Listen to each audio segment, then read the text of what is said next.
કે આપણે બધા જેમને આપણે જાણીએ છીએ કે આપણા સંઘની અંદર સવારે 9 વાગે નવકારસી વગરનો કાર્યક્રમ હોય તો કેટલી સંખ્યા હોય અને આજે સંખ્યા કેટલી છે આપણે આજે સંખ્યા છે એ એમની લોકચાહના છે. પણ આજે જે વાત કરવાની છે એ અલગ છે આપણી વચ્ચે. એ બહુ સરસ નાનું એવું ઉદાહરણ છે કે સર આઇઝેક ન્યૂટને ઘણી બધી શોધ કરી, આપણને ખબર છે. તો આવી જે કોઈ શોધ કરી હતી આઇઝેક ન્યૂટનને પૂછવામાં આવ્યું કે તમે કંઈક રિસ્પોન્ડ કરો, આ શું શોધ કરી છે.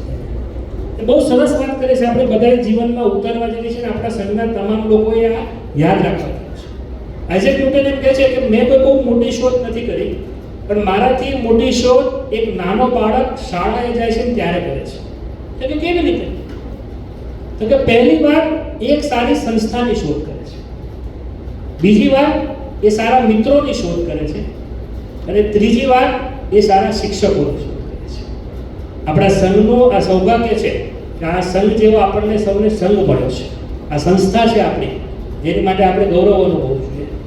આપણે બધા એકબીજાના મિત્રો છે, એ સાથે કામ કરી રહ્યા છે અને આ બધા સૌ ભેગા થયા છે, એના ગૌરવનો આ દિવસ છે. અને આજે આપણને શિક્ષક તરીકે નિકુંજ ગુરુદેવ મળ્યા છે. તો આ ત્રણેયનો સંગમ આજે આપણી માટે છે. તેનો આપણે ખરા અર્થમાં આવનારા 3 કલાક સુધી આપણે આને માણવાનું છે, આનંદથી રહેવાનું છે. આપણને બધાને ખબર છે, આપણે બધા વ્યવસાયીઓ છે, ક્યાંય ને કામ કરીએ છીએ, પણ આ 3 કલાક ભૂલી જજો. પોતાનો મોબાઈલ ફોન, બાકી વ્યવસ્થા, આજુબાજુની વાતચીત, આ 3 કલાક કોઈ યાદ ના કરતા તો ખરા અર્થમાં કાર્યક્રમને માણીશું એવું લાગશે આપણને. એનું કારણ એટલા માટે છે કે આજે જેની વાત કરવાની છે એ કોણ છે? આદિનાથની વાત એટલે કોની વાત? ભગવાન આદિનાથના સ્તવન. કોણ આદિનાથ છે? તો ભગવાન આદિનાથની નાનો એવો પરિચય આપણને ખબર હોવો જોઈએ. આપણે જૈન છીએ આની અંદરથી. કોણ છે ભગવાન આદિનાથ? તો અયોધ્યાના પહેલા મહારાજા છે.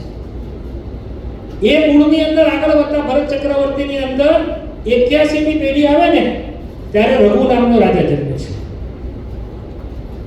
અને એ રઘુ રાજાને ત્યાં જન્મે છે રાજા અજા, અને એને ત્યાં જન્મે છે રાજા દશરથ, અને એના પુત્ર એટલે ભગવાન રામ. આ મૂળની અંદર વચ્ચે કેવા રાજાઓ થયા? તો માધાંતા રાજા થયા, જે 3 લોક એને જીત્યા હતા. આપણે કહીએ ને બહુ મોટો માધાંતા. માધાંતા એટલે કોણ છે? રાજા માધાંતાની વાત છે. એ આદિનાથજીના કુળમાં જન્મ્યા છે. રાજા સાગર, જેને પરથી દરિયાનું નામ સાગર તરીકે ઓળખાય છે, આ રાજાઓ ભગવાન આદિનાથજીના કુળમાં જન્મ્યા છે. એ આદિનાથજીની સ્તવન કરવાની આ વાત છે, ભક્તામૃત સ્તોત્ર. અને એની સિદ્ધિ કરો છો તમે તો જીવનની અંદર કોઈ સિદ્ધિ તમારે બાકી રહેતી નથી. અને એની માટે આપણને સમજાવવા માટે આજે નિકુંજ ગુરુદેવ જેવા વ્યક્તિ આપણી વચ્ચે આવેલા છે. આ 3 કલાકનો સમય જે આવનારો છે એ ખરા અર્થમાં માણવાનો છે. એક પળ માણજો. પોતાની પાસે જે કાંઈ જ્ઞાન અભિવૃદ્ધિ છે એ જ્યારે છેલ્લે કાર્યક્રમ પૂરો થાય ત્યારે સેશન રાખશું રજૂ કરવા માટે. પણ આજે વન વે કોમ્યુનિકેશન એમના તરફથી જે આપણને મળે છે એને માણવાનો દિવસ છે. તો આપ સૌનું ફરી એક વખત સ્વાગત કરે છે અને આપણી સંઘની પરંપરા પ્રમાણે આપણે નિકુંજભાઈનું સ્વાગત કરી